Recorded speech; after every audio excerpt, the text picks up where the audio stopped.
राम राम जी। राम राम जी। राम राम।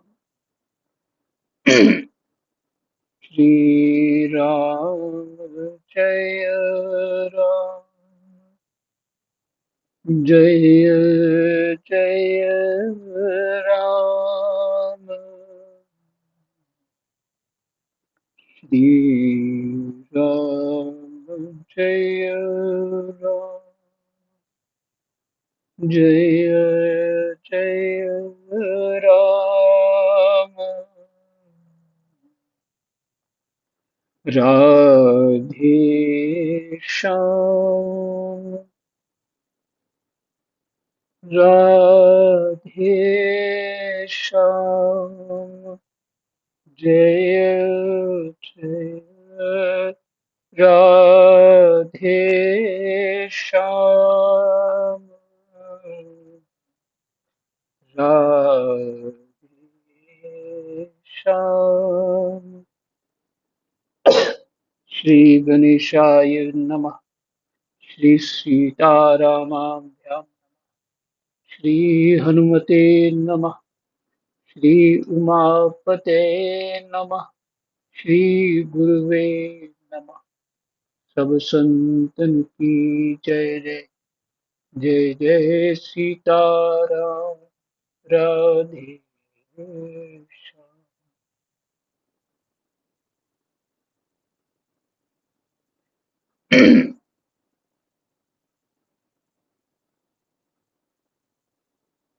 श्रीमद् भागवत महापुराण,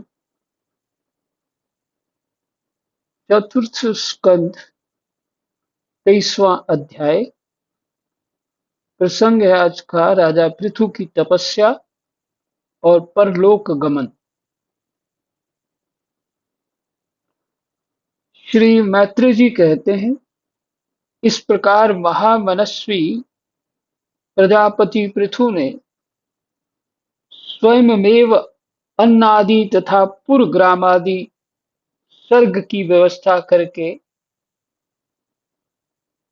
स्थावर जंगम सभी की आजीविका का सुविहिता कर दिया तथा साधु जनोचित धर्मों का भी खूब पालन किया। मेरी अवस्था कुछ ढल गई है और जिसके लिए मैंने इस लोक में जन्म लिया था, उस प्रजारक्षण रूप ईश्वर आज्ञा का पालन भी हो चुका है।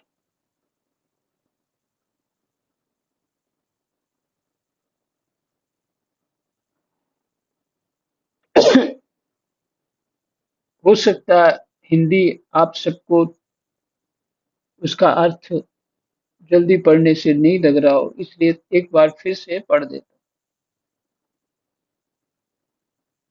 इस प्रकार महामनस्वी महामनस्वी प्रजापति पृथु ने, प्रजा की जो रक्षा करते हैं, रक्षा मैंने हर तरह का सुविधा जो करते हैं वो प्रजापति होते हैं। पृथु ने स्वयमेव, स्वयं ही अन्नादि तथा पुरग्रामादि सर्ग की व्यवस्था करके, इन सब की व्यवस्था करके, भागवत जी में आए ना, सर्ग क्या है विसर्ग क्या है, इस तरह से वही उनकी व्यवस्था आदि करके, वही सर्ग में लीजिए, व्यवस्था करके स्थावर जंगम सभी की आजीविका। जंगम, जंगम स्थावर कौन प्राणी है, जो पेड़ पौधे पत्थर इत्यादि हैं, पर्वत हैं, उनकी भी व्यवस्था की। उनको जल इत्यादि समय से मिले, हवा पानी समय से मिले। और जंगम प्राणी जो चलने फिरने वाले हैं, तो उसमें मनुष्य से लेकर सभी जीव आ गए। इन सब की व्यवस्था करके सभी का आजीविका का सुभिता कर दिया तथा साधु जनोचित धर्मों का भी खूब पालन किया। उन्हें अपने जीवन में साधु जनोचित मेरी अवस्था कुछ ढल गई है, ये विचार किया, और जिसके लिए मैंने इस लोक में जन्म लिया था, उस प्रजा रक्षण रूप ईश्वर आज्ञा का पालन भी हो चुका है। ईश्वर आज्ञा क्या थी उनको? प्रजा का रक्षण करो। वो भी कर्तव्य कर्म कर चुका हूं। अतः अब मुझे अंतिम पुरुषार्थ मोक्ष के लिए प्रयत्न करना चाहिए। यह सोचकर उन्होंने अपने विरह में रोती हुई अपनी पुत्री रूपा पृथ्वी का भार पुत्रों को सौंप दिया।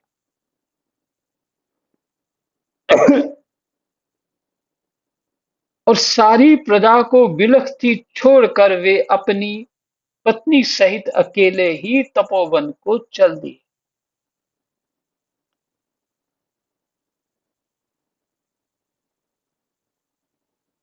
ये हमारी मानसिक स्थिति का निर्णय है। अब हम अपनी मानसिक स्थिति से सत्संगी लोग, भजन साधन करने वाले लड़ते रहते हैं, मेरा कर्तव्य इत्यादि। और इन्होंने कह दिया ये सब जो कर्म करने थे मैंने कर चुका हूं, तो पृथ्वी का जो भार है, मैंने उसकी रक्षा वो भी पुत्रों को सौंप दिया। सारी प्रजा को बिलखती छोड़कर, कि वो राजा ऐसे थे कि सब उनको अपना आराध्य मानते थे, ऐसे राजा को। तो प्रजा उनके जाने पर बिलखती बिलख रही, उनको छोड़कर अपनी पत्नी सहित अकेले ही तपोवन को चल दी।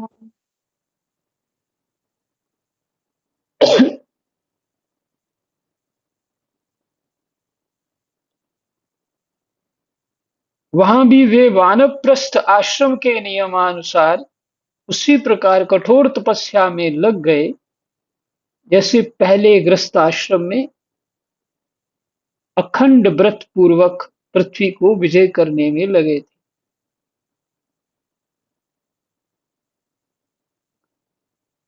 वहां भी वे वानप्रस्थ आश्रम के नियमानुसार, वानप्रस्थी जैसे रहते हैं, उसी प्रकार कठोर तपस्या में लग गए। राजा होकर के भी कोई भोग नहीं भोगे उन्होंने, ऐसे तपस्या ही की, प्रजा का रंजन किया, सुरक्षा की, योगक्षेम किया, और फिर साधना में लग गई, मैंने वैराग्य ले लिया। तुम्हारी संस्कृति में सुख भोग की आज्ञा ही नहीं है, भजन साधन और तप ही है, और वैराग्य। क्योंकि गृहस्थ धर्म ऐसा है, इस ढंग से करो शास्त्र को समझ करके, कि हमें गृहस्थ धर्म करने का फल है कि हमें वैराग्य हो जाए। धर्म का फल होता ही वैराग्य, अगर धर्म किया तो वैराग्य हो। और अक्सर हम कर ऐसा बैठते हैं कि अपने आप को धर्म धर्म समझ के कर रहे होते हैं, और आसक्ति मोह बढ़ता ही जाता है।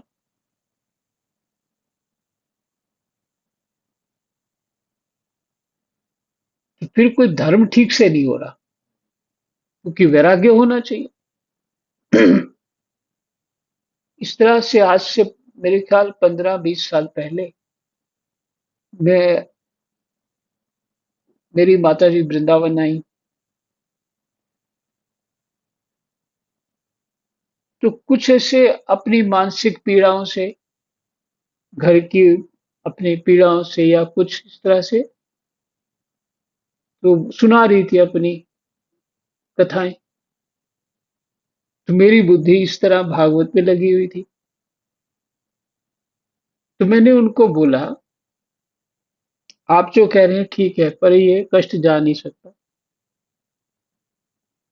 जो आप कष्ट सुना रहे हैं वो जा नहीं सकता।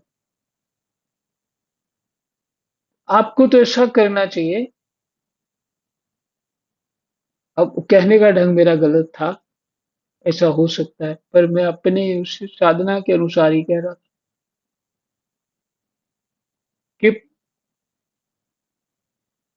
अपने आप को पहले से ही जीव जब तक मरा हुआ नहीं समझता तब तक साधना नहीं कर सकता। कि मरा हुआ जीव की कामनाएं नहीं होती ना, कोई इस जगत की परेशानियां नहीं होती, सबसे निरासक्त रहता है, वैराग्य तो हो ही गया, संसार को तो उसको छोड़ ही चुका है, इसी को सन्यासी कहते हैं, न्यास कर दिया सभी कर्मों को। तो उस समय तो सुन सुन लिया उन्होंने, बाद में मुझे कह दो तीसरे दिन रो रही थी, मैंने बच्चों को पाला, ये किया वो किया, सब इतने दुख सहे, अब बच्चे मुझे कह रहे हैं अब तू मर जा।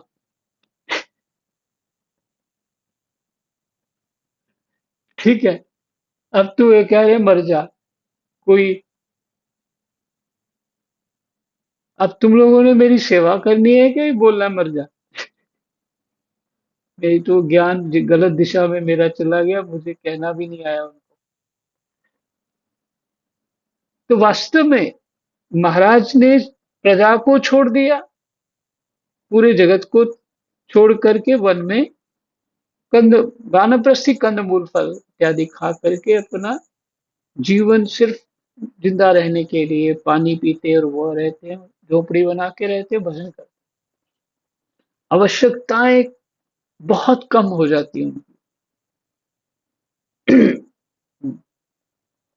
वस्त्र इत्यादि धोना, ये करना, वो भी अवस्थाएं कम, और केले की शाल इत्यादि पहन लेते हैं, या फिर वो मृग चर्म आदि पहन लेते हैं, फिर ऐसे ही रहते हैं। तो जब तक जीवन ऐसा विवेक ना हो जीव को कि कब मुझे अपने ग्रस्त से मन हटाना है, तो उसने जीवन पर भी विवेक ही नहीं आया, तो फिर इसका अर्थ क्या है, उसको धर्म का फल नहीं मिला अगर वो धर्म करता है। यह धर्म ठीक से नहीं हुआ।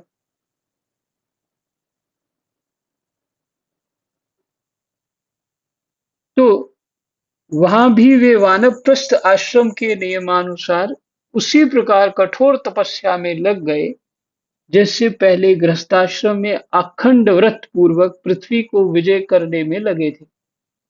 पृथ्वी को जैसे विजय करने में लगे थे। अच्छा, राजा का काम साधारण नहीं होता है, दिन रात जागना होता है, काम ही इतने होते हैं। अगर वो आलस करता है या सुविधाओं में जीना शुरू हो गया तो उसका तो सारा भंग हो गया ना, तप है, ग्रस्त हो या राजा हो, तप है।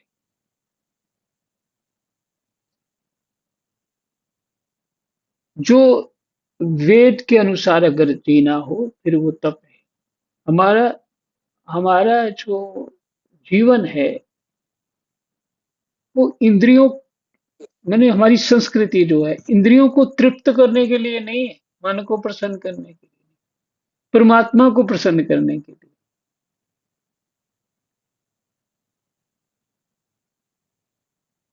और हम समझते हैं कि अब अपनी शान बढ़ाओ, खानदान ठीक करो, ये सब, नाम कमाओ, सुखी रहो,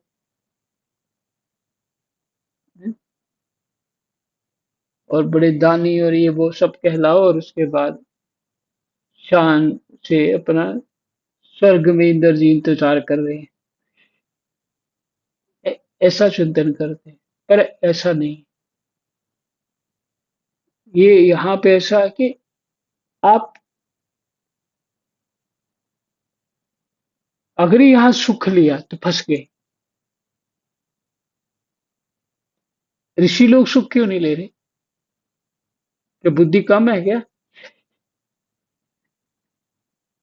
वो क्यों तप कर रहे? इसी से शास्त्र का तात्पर्य समझ समझ लेना चाहिए। कुछ दिन तो उन्होंने कंद मूल फल खाकर बिताए। समय अधिक तो नहीं, नहीं अभी है 5 मिनट और पाठ कर सकते। कुछ दिन तो उन्होंने कंद मूल फल खाकर बिताए।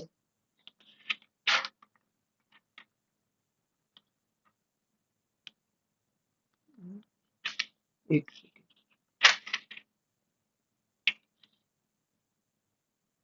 कुछ काल सूखे पत्ते खाकर रहे और फिर कुछ पखवाड़ों तक जल पर ही रहे और इसके बाद केवल वायु से ही निर्वाह करने लगे। माता पार्वती ने भी ऐसा ही किया था। वीरवर पृथु मुनिवृत्ति से रहते थे। गर्मियों में उन्होंने पंचाग्नियों का सेवन किया। वर्षा ऋतु में खुले मैदान में रहकर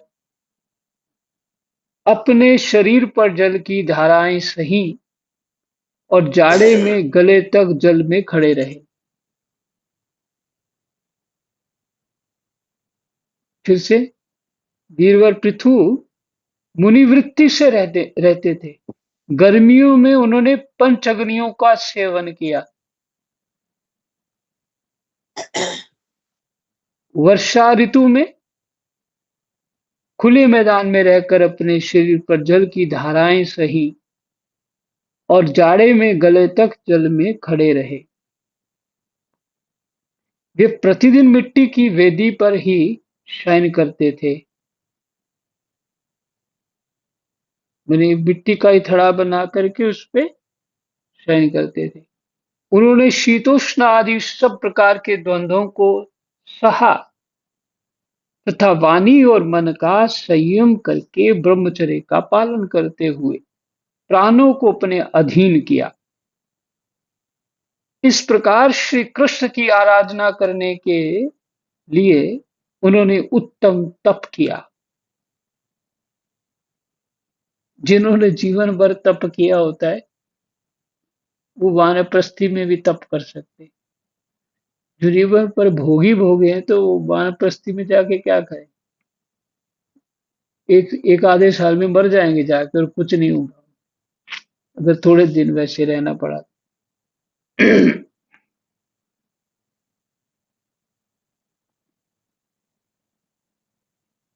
इस प्रकार श्री कृष्ण की आराधना करने के लिए उन्होंने उत्तम तप किया। इस क्रम से उनकी तपस्या बहुत पुष्ट हो गई और उसके प्रभाव से कर्म मल नष्ट हो जाने के कारण उनका चित्त सर्वदा शुद्ध हो गया। उनका चित्त सर्वथा शुद्ध हो गया।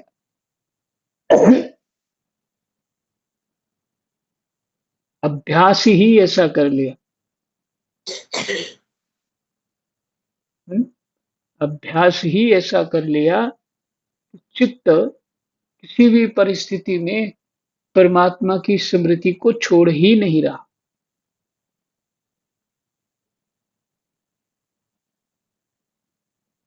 हम कंफर्टेबल होना चाहते हैं, भजन के समय भी हर समय कंफर्टेबल रहें और वो इसके विपरीत उन्होंने करके और कष्ट सह करके अपने चित्त को पक्का किया परमात्मा ने। इतना कष्ट होने पे भी मुझे स्मृति परमात्मा की बनी रही।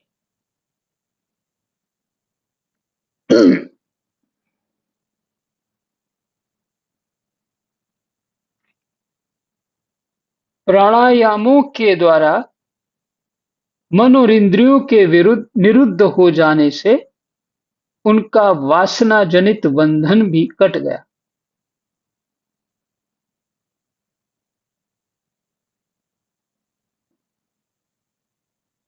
इंद्रियों के निरुद्ध हो जाने से प्राणायाम में ऐसी समर्थ है समस्त पाप अग्नि को जला डालता है। तब भगवान सनत कुमार ने उन्हें जिस परमोत्कृष्ट अध्यात्म योग की शिक्षा दी थी, उसी के अनुसार पृथु पुरुषोत्तम श्री हरि की आराधना करने लगे। इस तरह भगवत परायण होकर, श्रद्धापूर्वक सदाचार का पालन करते हुए, निरंतर साधन करने से पर ब्रह्म परमात्मा में उनकी अनन्य भक्ति हो गई।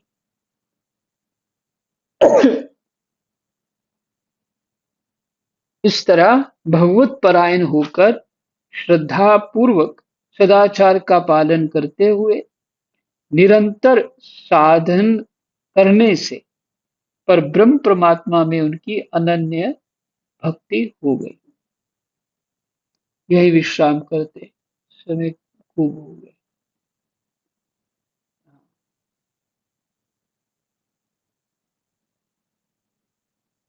श्लोक संख्या 10 तक पाठ हुए। कृष्णाय वासुदेवाय हरये परमात्मने प्रणतः क्लेशनाशाय गोविन्दाय नमो नमः। जय जय।